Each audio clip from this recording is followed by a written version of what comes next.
أعوذ بالله من الشيطان الرجيم. بسم الله الرحمن الرحيم. الحمد لله الذي خلق السماوات والأرض وجعل الظلمات والنور، ثم الذين كفروا بربهم يعدلون. هو الذي خلقكم من طين ثم قضى أجلا، وأجل مسمى عنده، ثم أنتم تمترون. وهو الله في السماوات وفي الأرض، يعلم سركم وجهركم ويعلم ما تكسبون. وما تأتيهم من آية من آيات ربهم إلا كانوا عنها معرضين. فقد كذبوا بالحق لما جاءهم، فسوف يأتيهم أنباء ما كانوا به يستهزئون. ألم يروا كم أهلكنا من قبلهم من قرن مكناهم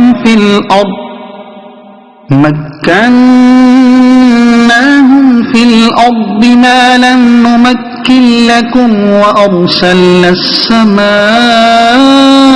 عليهم مدرارا، وجعلنا الأنهار تجري من تحتهم فأهلكناهم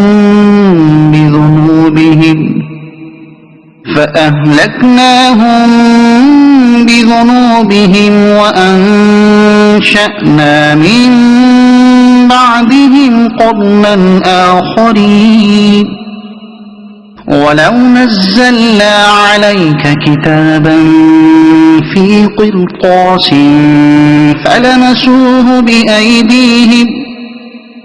فلمسوه بأيديهم لقال الذين كفروا إن هذا إلا سحر مبين. وقالوا لولا أنزل عليه ملك، ولو أنزلنا ملكا لقضي الأمر ثم لا ينظرون. ولو جعلناه ملكا لجعلناه رجلا وللبسنا عليهم ما يلبسون. ولقد استهزئ برسل من قبلك فحاق بالذين سخروا منهم ما كانوا به يستهزئون. قل سيروا في الأرض ثم انظروا كيف كان عاقبة المكذبين. قل لمن ما في السماوات والأرض، قل لله. كتب على نفسه الرحمة ليجمعنكم إلى يوم القيامة لا ريب فيه. الذين خسروا أنفسهم فهم لا يؤمنون. وله ما سكن في الليل والنهار، وهو السميع العليم.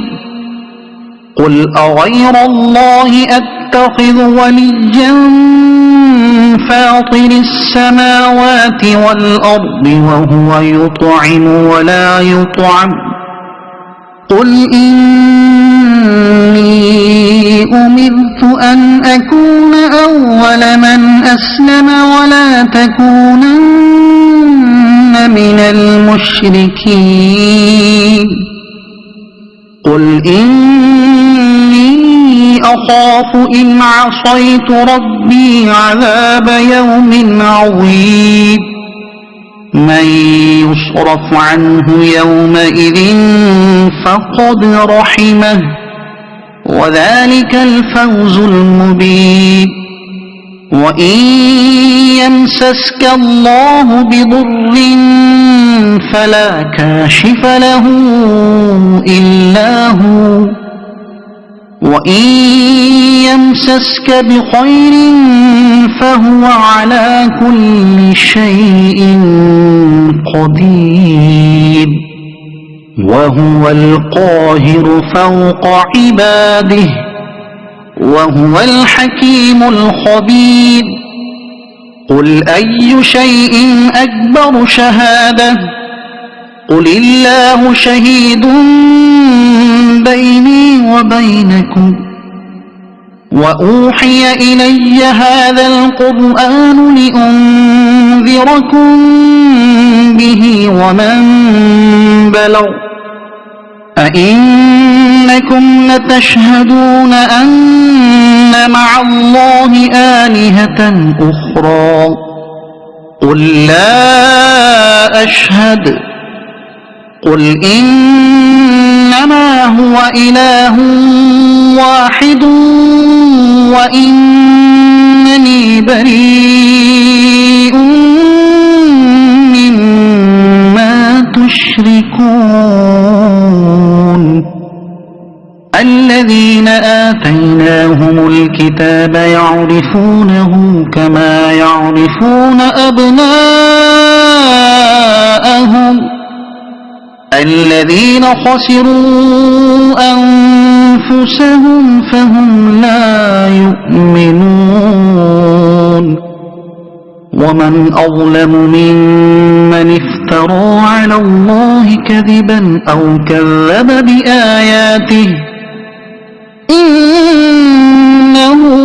لا يفلح الظالمون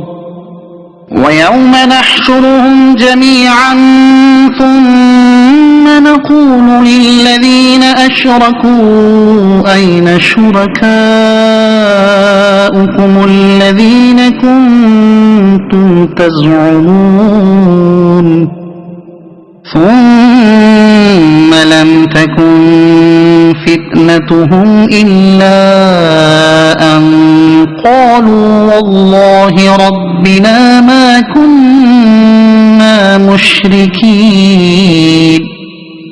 انظر كيف كذبوا على أنفسهم وضل عنهم ما كانوا يفترون ومنهم من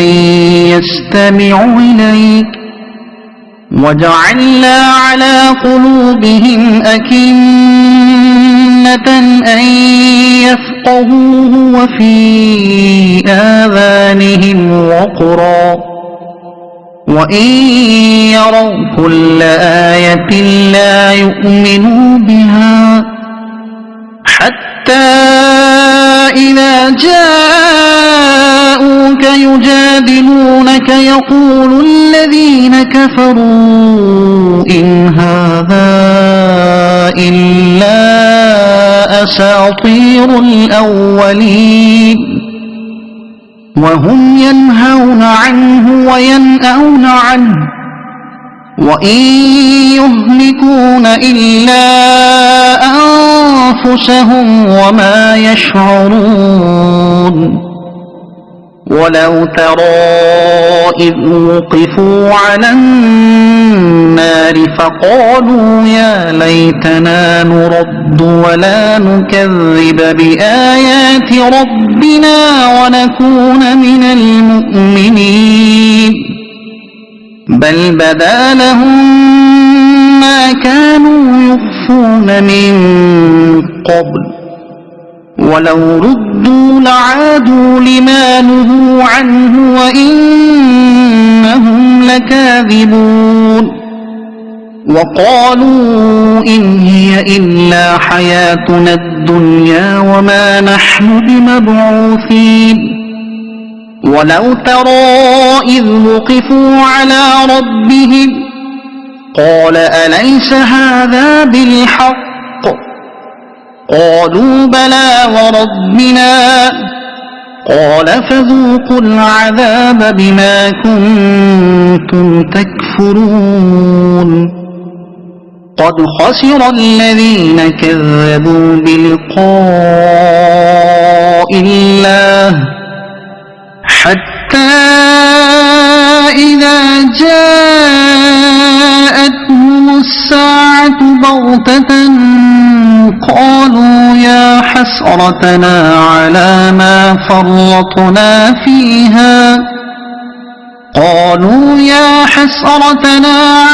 ما فرطنا فيها وهم يحملون أوزارهم على ظهورهم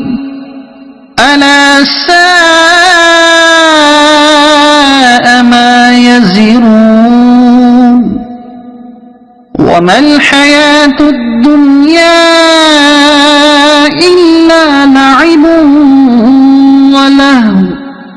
وللدار الآخرة خير للذين يتقون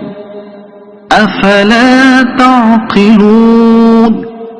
قد نعلم إنه ليحزنك الذي يقولون فإنهم لا يكذبونك ولكن الظالمين بآيات الله يجحدون ولقد كذبت رسل من قبلك فصبروا على ما كذبوا وأوذوا حتى أتاهم نصرنا ولا مبدل لكلمات الله ولقد جاءك من نبأ المرسلين وإن كان كبر عليك إعراضهم فإن استطعت أن تبتغي نفقا في الأرض أو سلما في السماء فتأتيهم بآية ولو شاء الله لجمعهم على الهدى فلا تكونن من الجاهلين إنما يستجيب الذين يسمعون والموتى يبعثهم الله ثم إليه يرجعون وقالوا لولا نزل عليه آية من ربه قل إن الله قادر على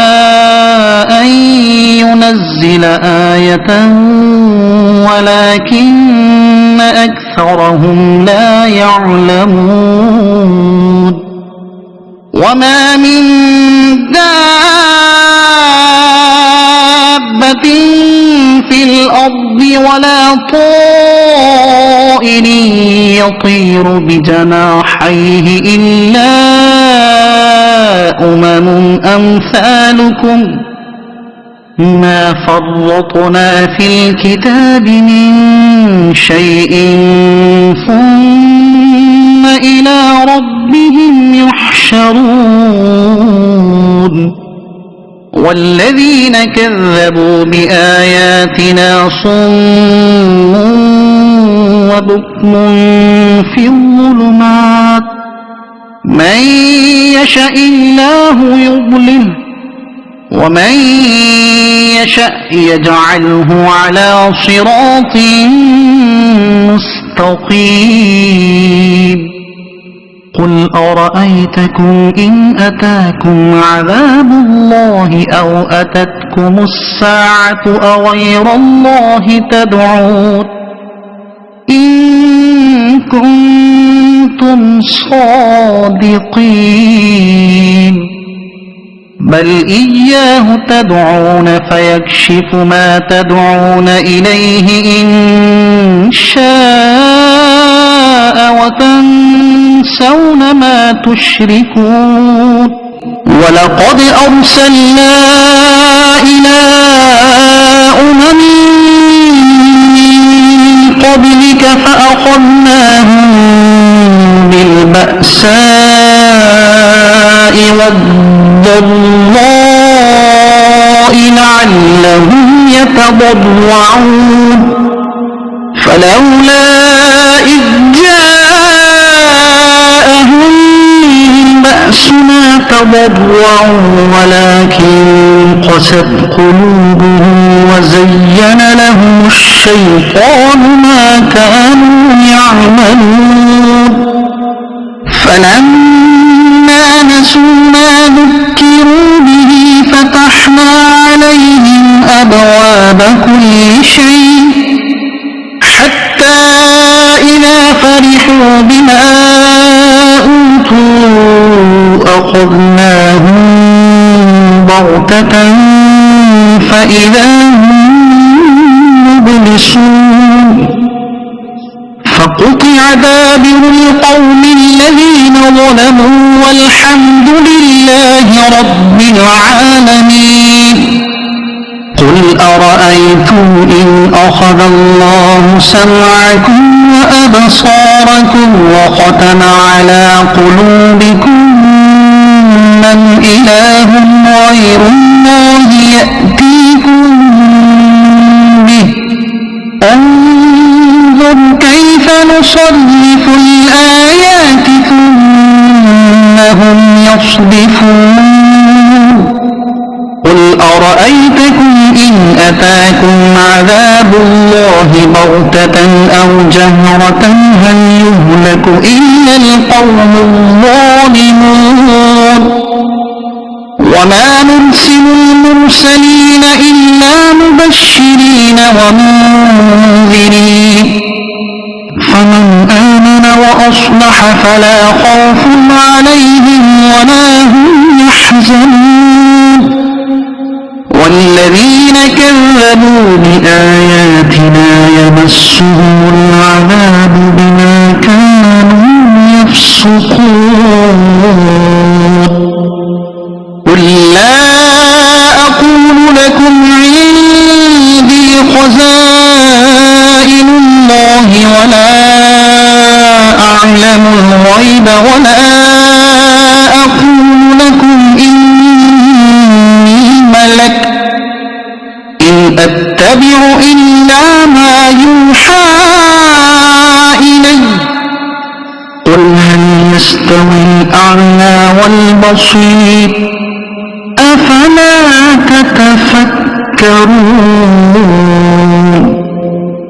وأنذر به الذين يخافون أن يحشروا إلى ربهم ليس لهم من دونه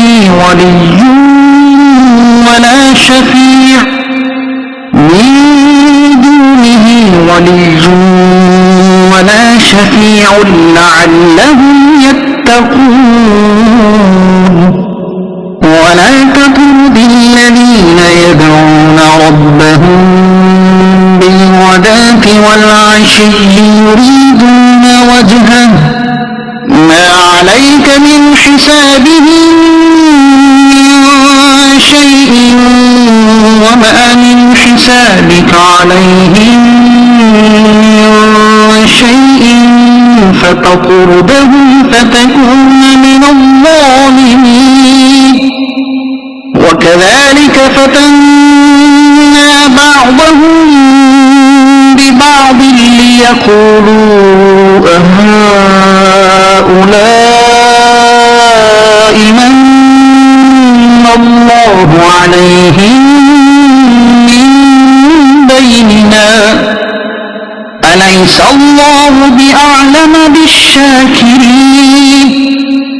وإذا جاءك الذين يؤمنون بآياتنا فقل سلام عليكم كتب ربكم على نفسه الرحمة أنه من عمل منكم سوءا بجهالة ثم تاب من بعده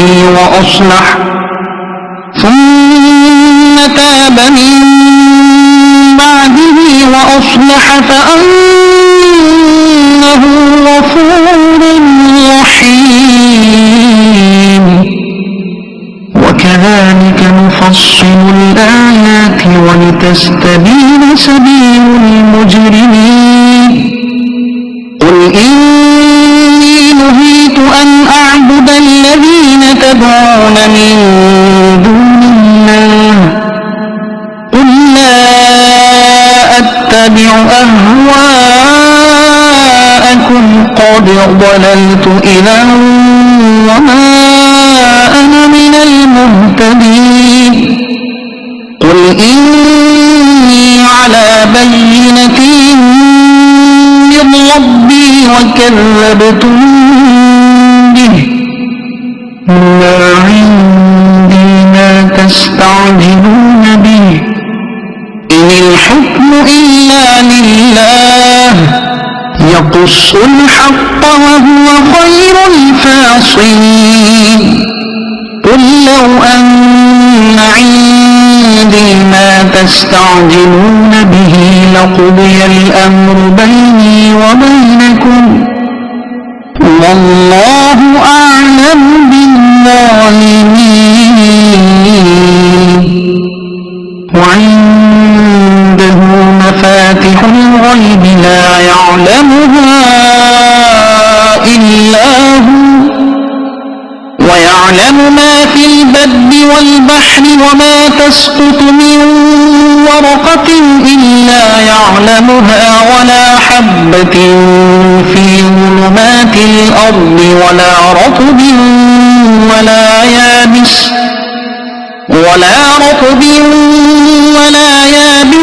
إلا في كتاب مبين وهو الذي يتوفاكم بالليل ويعلم ما جرحتم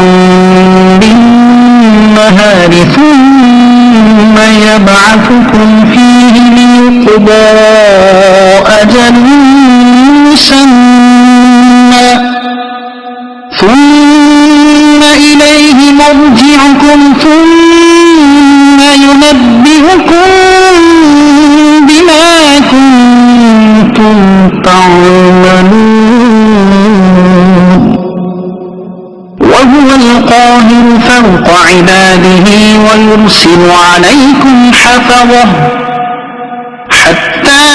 إذا جاء أحدكم الموت توفته رسلنا وهم لا يفرطون ثم ردوا إلى الله مولاهم الحق ألا له الحكم وهو أسرع الحاسبين قل من ينجيكم من ظلمات البر والبحر تدعونه تضرعا وخفية لئن أنجانا من هذه لنكونن من الشاكرين قل الله ينجيكم منها ومن كل كرب ثم أنتم تشركون قل هو القادر على أن يبعث عليكم عذابا من فوقكم أو من تحت أرجلكم أو يلبسكم شيعا ويذيق بعضكم بأس بعض انظر كيف نصرف الآيات لعلهم يفقهون وكذب به قومك وهو الحق قل لست عليكم بوكيل لكل نبأ مستقر وسوف تعلمون وإذا رأيت الذين يخوضون في آياتنا فأعرض عنهم حتى يخوضوا في حديث غيره وإما ينسينك الشيطان فلا تقعد بعد الذكرى مع القوم الظالمين وما على الذين يتقون من حسابهم من شيء ولكن ذكرى لعلهم يتقون وذر الذين اتخذوا دينهم لعبا ولهوا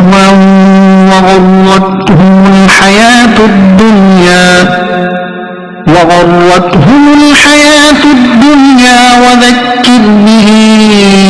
أن تبسل نفس بما كسبت ليس لها من دون الله ولي ولا شفيع وإن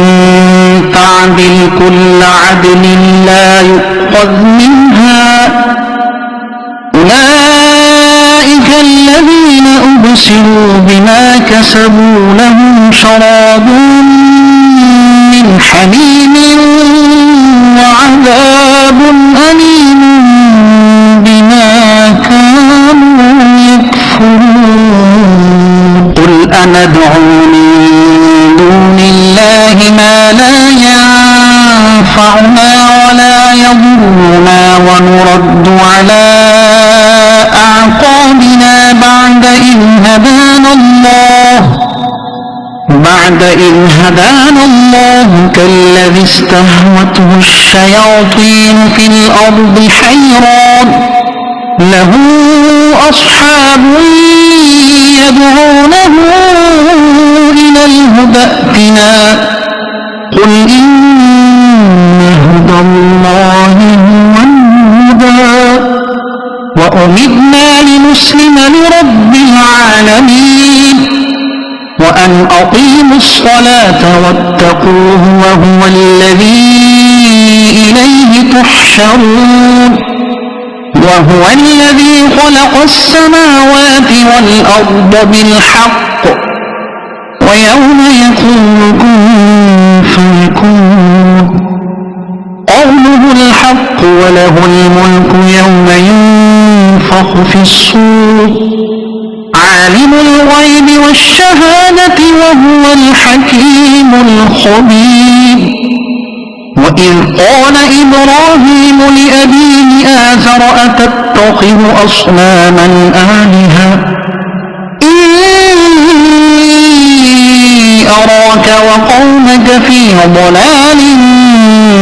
مبين وكذلك نري إبراهيم ملكوت السماوات والأرض وليكون من الموقنين فلما جن عليه الليل رأى كوكبا قال هذا ربي فلما أفل قال لا أحب الآفلين فلما رأى القمر بازغا قال هذا ربي فلما أفل قال لئن لم يهدني ربي لأكونن من القوم الضالين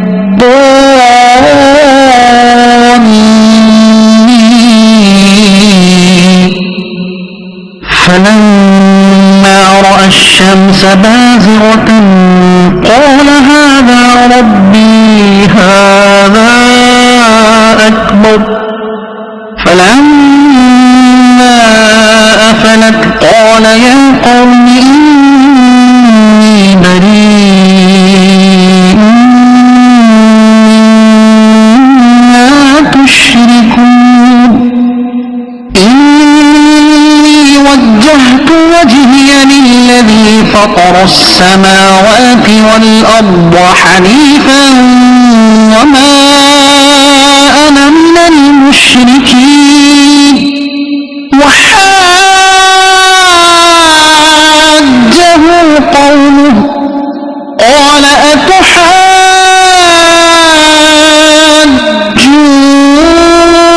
أتحاجوني في الله وقد هدان ولا أخاف ما تشركون به إلا أن يشاء ربي شيئا وسع ربي كل شيء علما أفلا تتذكرون وكيف أخاف ما أشركتم ولا تخافون أنكم أشركتم بالله ما لم ينزل به عليكم سلطانا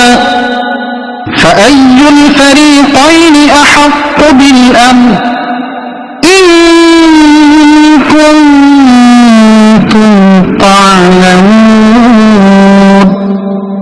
الذين آمنوا ولم يلبسوا إيمانهم بظلم أولئك لهم الأمن وهم مهتدون وتلك حجتنا آتيناها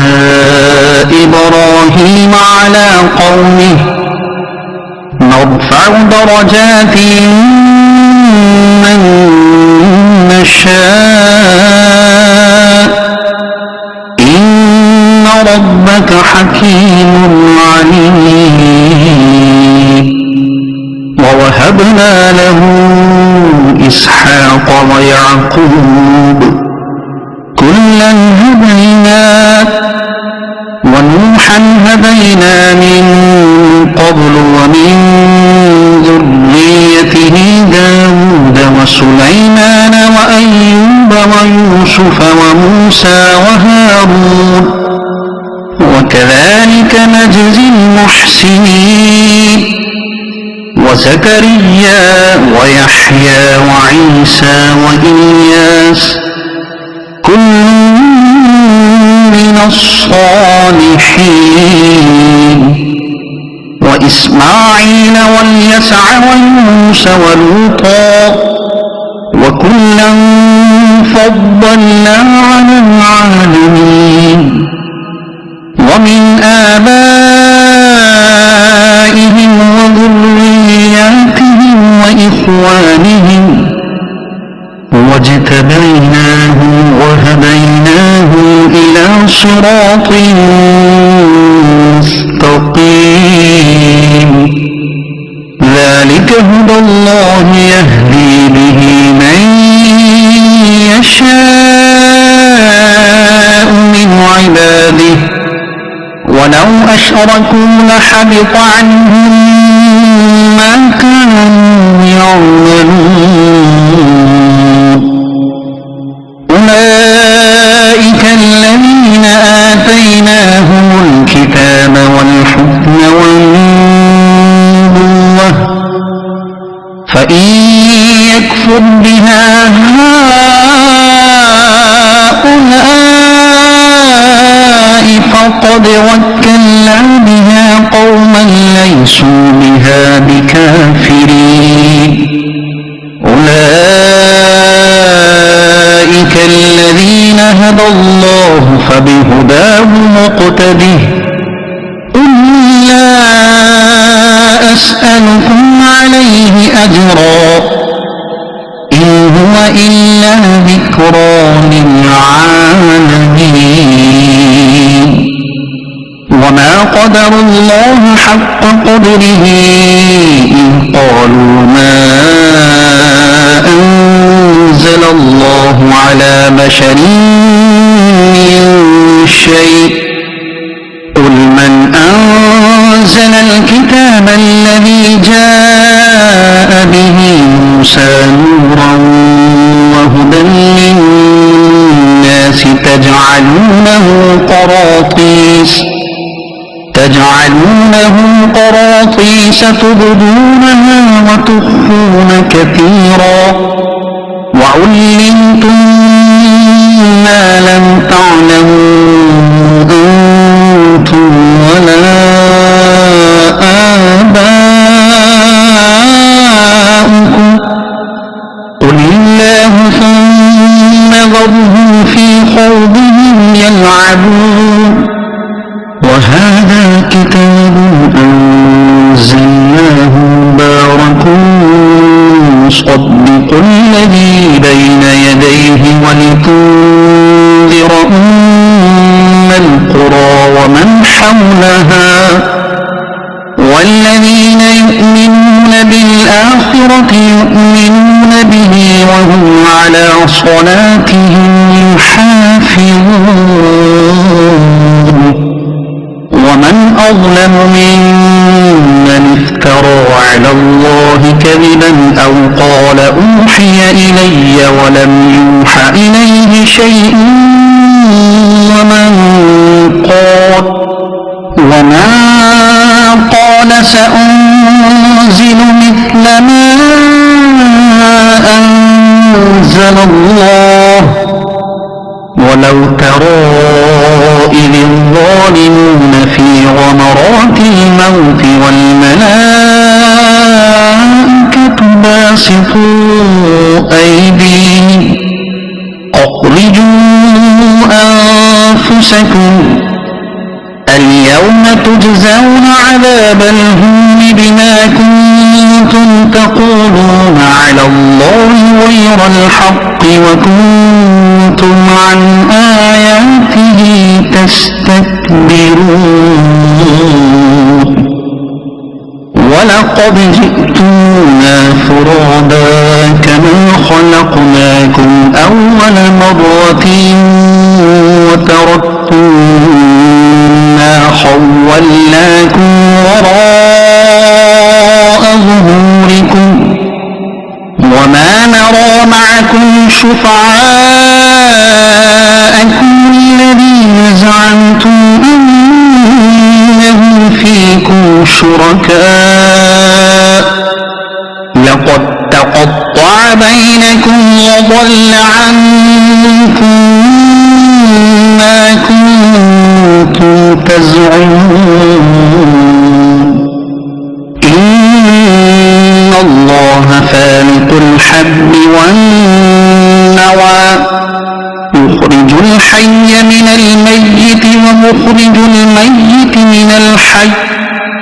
ذلكم الله فأنا تؤفكون فالق الإصباح وجعل الليل سكنا والشمس والقمر حسبانا ذلك تقدير العزيز العليم وهو الذي جعل لكم نجوما تهتدوا بها في ظلمات البر والبحر قد فصلنا الآيات لقوم يعلمون وهو الذي أنشأكم من نفس واحدة فمستقر ومستودع قد فصلنا الآيات لقوم يفقهون وهو الذي أنزل من السماء ماء فأخرجنا به نبات كل شيء فأخرجنا منه خضرا نخرج منه حبا متراكبا ومن النخل من طلعها قنوان دانية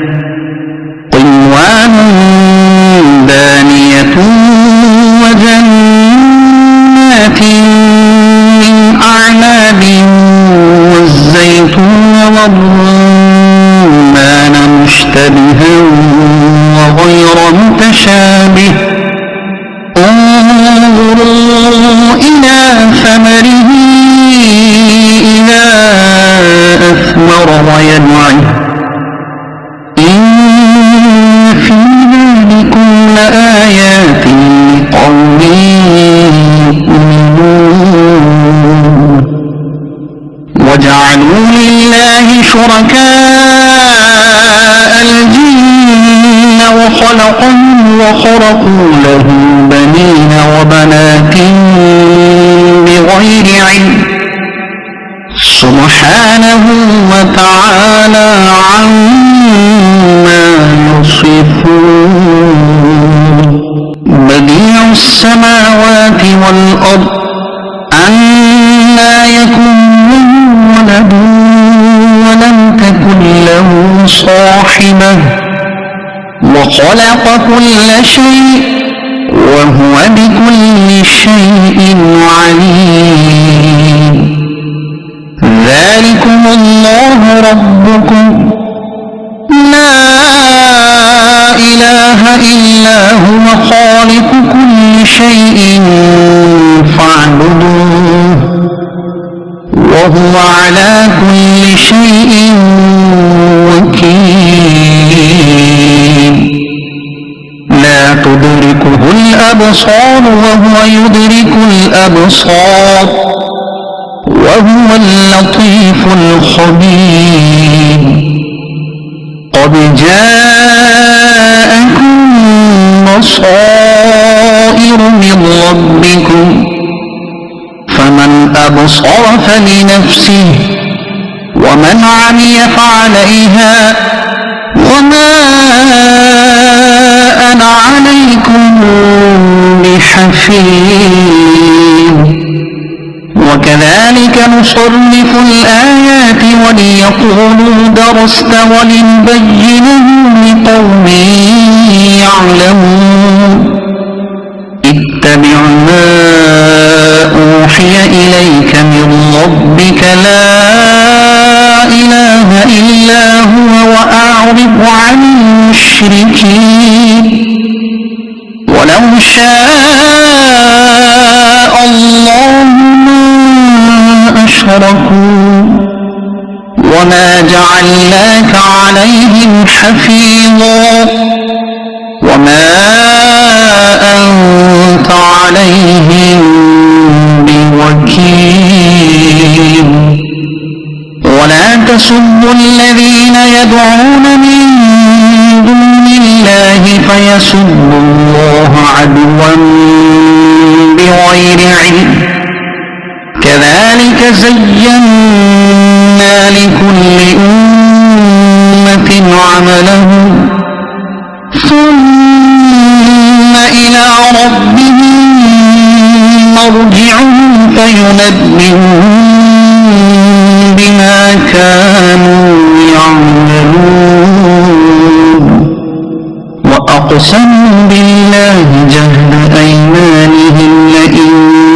جاءتهم آية ليؤمنن بها قل إنما الآيات عند الله وما يشعركم أنها إذا جاءت لا يؤمنون ونقلب أفئدتهم وأبصارهم كما لم يؤمنوا به أول مرة ونذرهم في طغيانهم يعمهون ولو أن نزلنا إليهم الملائكة وكلمهم الموتى وحشرنا عليهم كل شيء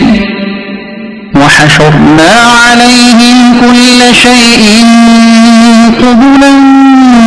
ما كانوا ليؤمنوا إلا أن يشاء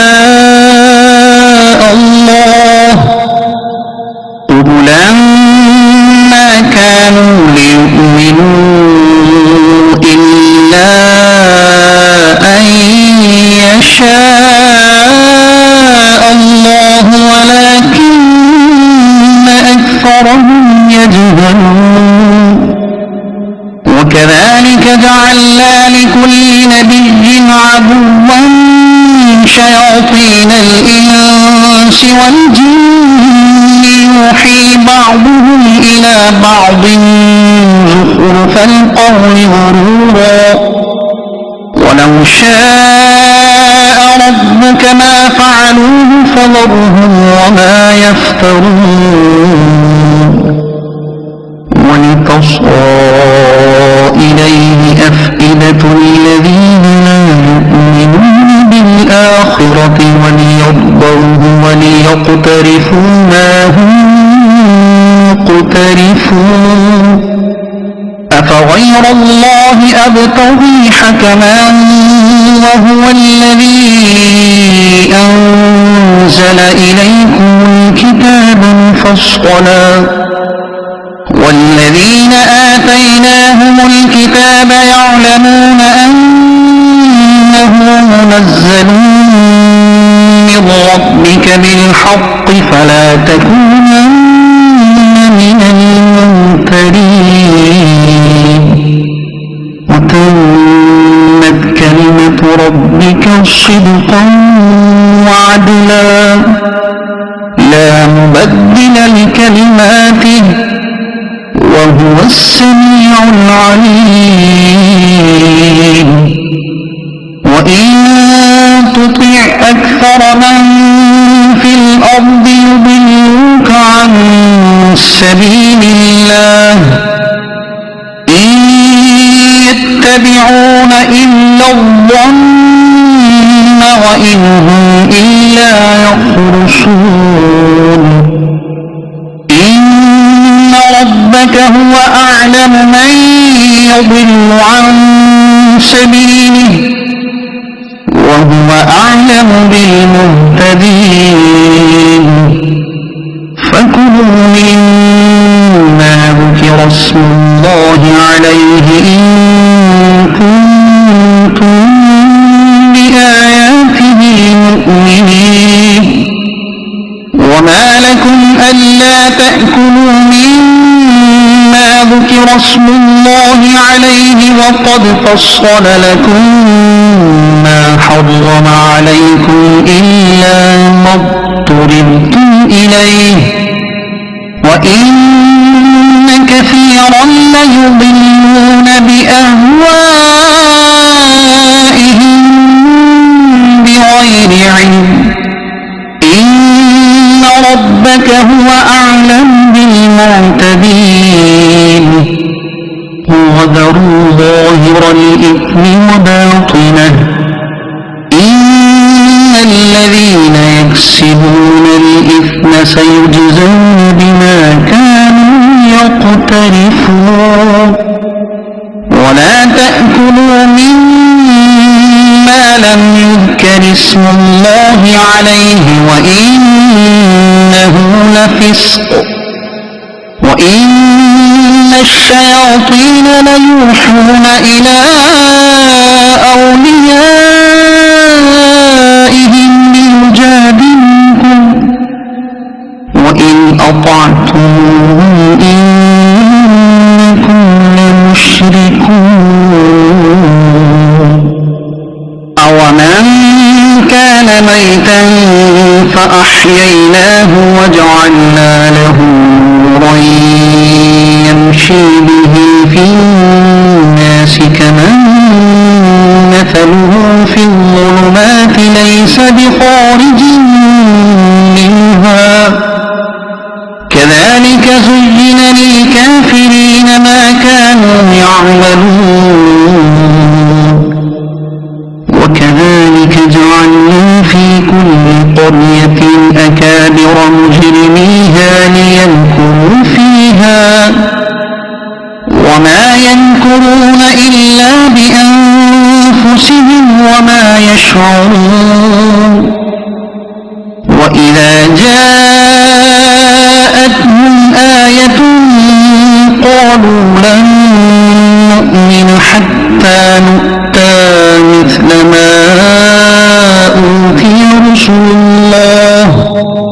الله أعلم حيث يجعل رسالته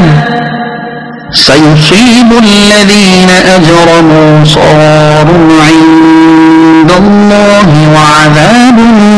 شديد بما كانوا يمكرون فمن يرد الله أن يهديه يشرح صدره للإسلام ومن يرد أن يضله يجعل صدره ضيقا حرجا كأنما يصعد في السماء كذلك يجعل الله الرجس على الذين لا يؤمنون وهذا صراط ربك مستقيما قد فصلنا الآيات لقوم يذكرون لهم دار السلام عند ربهم وهو وليهم بما كانوا يعملون ويوم يحشرهم جميعا يا معشر الجن قد استكثرتم من الإنس وقال أولياؤهم من الإنس ربنا استمتع بعضنا ببعض وبلغنا أجلنا الذي أجلت لنا قال النار مثواكم خالدين فيها إلا ما شاء الله إن ربك حكيم عليم وكذلك نولي بعض الظالمين بعضا بما كانوا يكسبون يا معشر الجن والإنس ألم يأتكم رسل منكم يقصون عليكم آياتي وينذرونكم لقاء يومكم هذا قالوا شهدنا على أنفسنا وغرتهم الحياة الدنيا وشهدوا على أنفسهم أنهم كانوا كافرين ذلك أن لم يكن ربك مهلك القرى بظلم وأهلها غافلون ولكل درجات مما عملوا وما ربك بغافل عما يعملون وربك الغني ذو الرحمة إن يشأ يذهبكم ويستخلف من بعدكم ما يشاء كما أنشأكم من ذرية قوم آخرين إنما توعدون لآت وما أنتم بمعجزين قل يا قوم اعملوا على مكانتكم إني عامل فسوف تعلمون من تكون له عاقبة الدار إنه لا يفلح الظالمون وجعلوا لله مما ذرأ من الحرث والأنعام نصيبا فقالوا هذا لله بزعمهم وهذا لشركائنا فما كان لشركائهم فلا يصل إلى الله وما كان لله فهو يصل إلى شركائهم ساء ما يحكمون وكذلك زين لكثير من المشركين قتل أولادهم شركاءهم ليردوهم وليلبسوا عليهم دينهم ولو شاء الله ما فعلوه فذرهم وما يفترون وقالوا هذه أنعام وحرث حجر لا يطعمها إلا من نشاء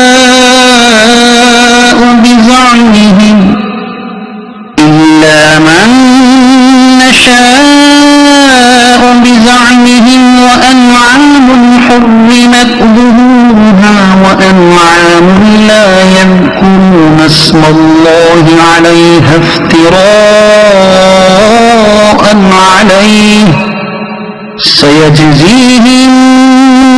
بما كانوا يفترون وقالوا ما في بطون هذه الأنعام خالصة لذكورنا ومحرم على أزواجنا وإن يكن ميتة فهم فيه شركاء سيجزيهم وصفهم إنه حكيم عليم قد خسر الذين قتلوا أولادهم سفها بغير علم وحرموا ما رزقهم الله افتراء على الله قد ضلوا وما كانوا مهتدين وهو الذي أنشأ جنات معروشات وغير معروشات والنخل والزرع مختلفا أكله والزيتون والرمان متشابها وغير متشابه كلوا من ثمره إذا أثمر وآتوا حقه يوم حصاده ولا تسرفوا إنه لا يحب المسرفين ومن الأنعام حمولة وفرشا كلوا مما رزقكم الله ولا تتبعوا خطوات الشيطان إنه لكم عدو مبين 8 أزواج من الضأن 2 ومن المعز 2 قل الذكرين حرم أم الأنثيين أما اشتملت عليه أرحام الأنثيين نبئوني بعلم إن كنتم صادقين ومن الإبل 2 ومن البقر 2 قل الذكرين حرم أم الأنثيين أما اشتملت عليه أرحام الأنثيين أم كنتم شهداء وصاكم الله بهذا فمن أظلم ممن افترى على الله كذبا ليضل الناس بغير علم إن الله لا يهدي القوم الظالمين قل لا أجد فيما أوحي إلي محرما على طاعم يطعمه إلا أن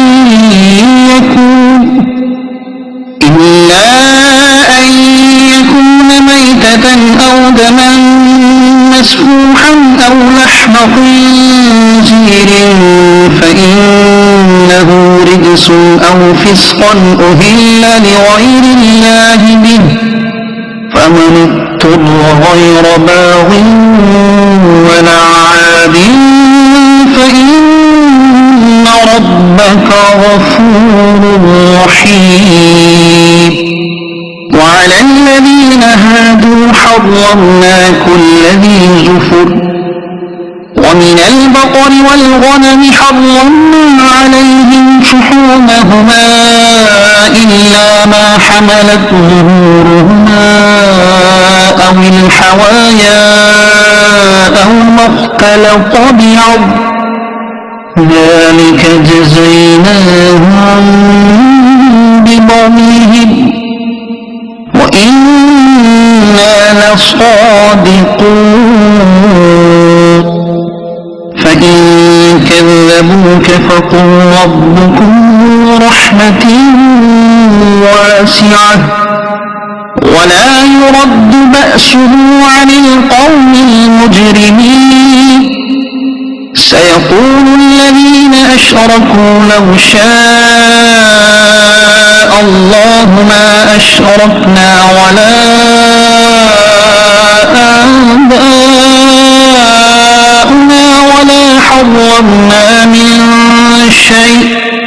كذلك كذب الذين من قبلهم حتى ذاقوا بأسنا قل هل عندكم من علم فتخرجوه لنا إن تتبعون إلا الظن وإن أنتم إلا تخرصون قل فلله الحجة البالغة فلو شاء لهداكم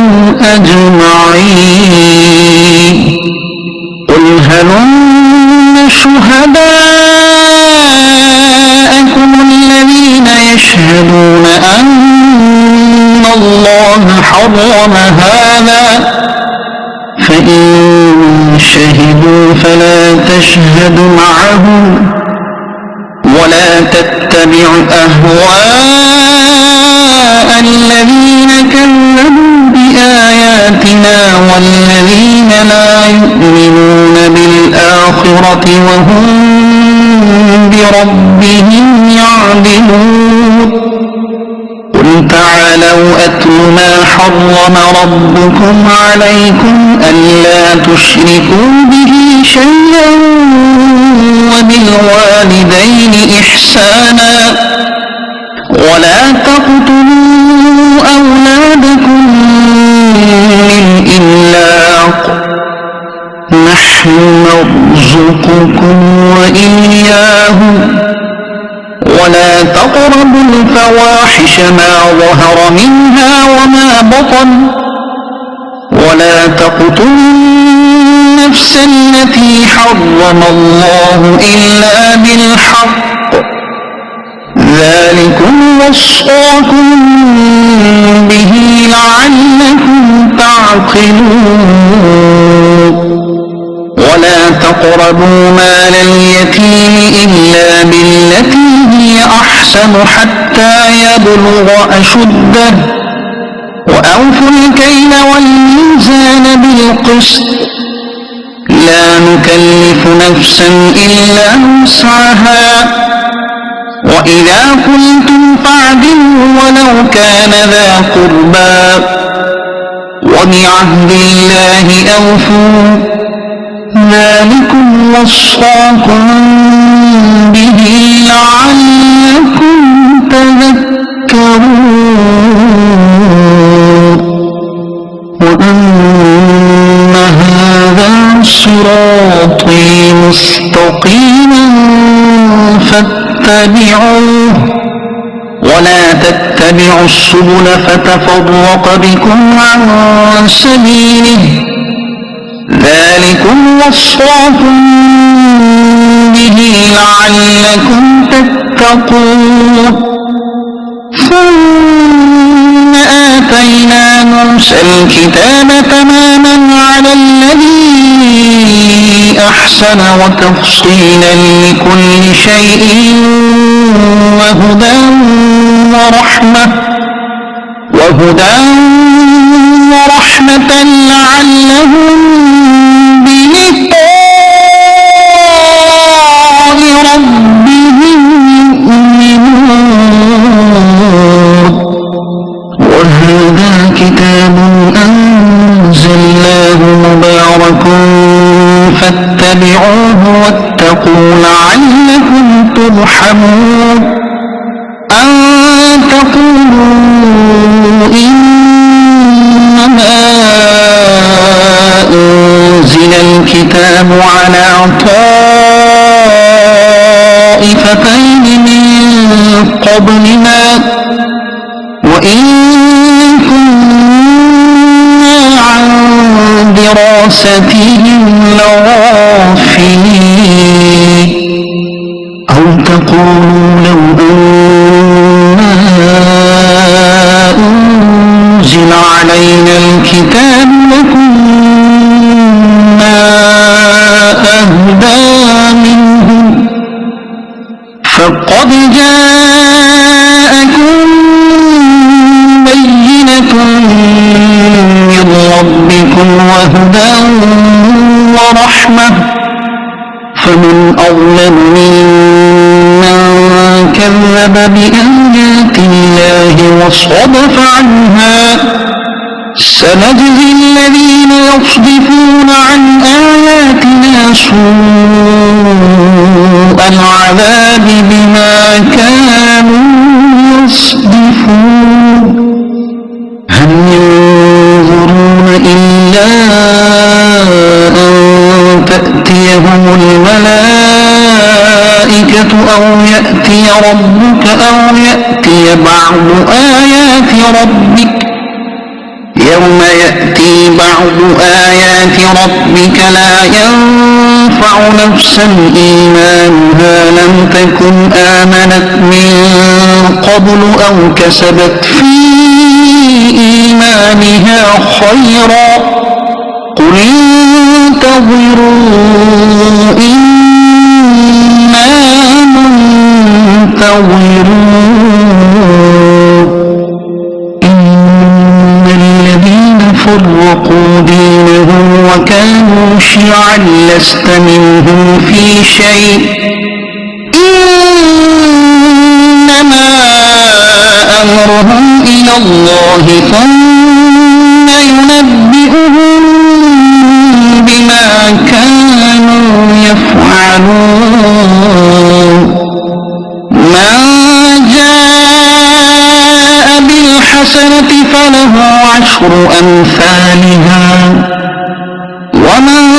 جاء بالسيئة فلا يجزى إلا مثلها وهم لا يظلمون قل إنني هداني ربي إلى صراط مستقيم دينا قيما ملة إبراهيم حنيفا وما كان من المشركين قل إن صلاتي ونسكي ومحياي ومماتي لله رب العالمين لا أمرت وأنا أول المسلمين قل أغير الله أبغي ربا وهو رب كل شيء ولا تكسب كل نفس إلا عليها ولا تزر وازرة وزر أخرى ثم إلى ربكم مرجعكم فينبئكم بما كنتم فيه تختلفون وهو الذي جعلكم خلائف الأرض ورفع بعضكم فوق بعض درجات ليبلوكم فيما آتاكم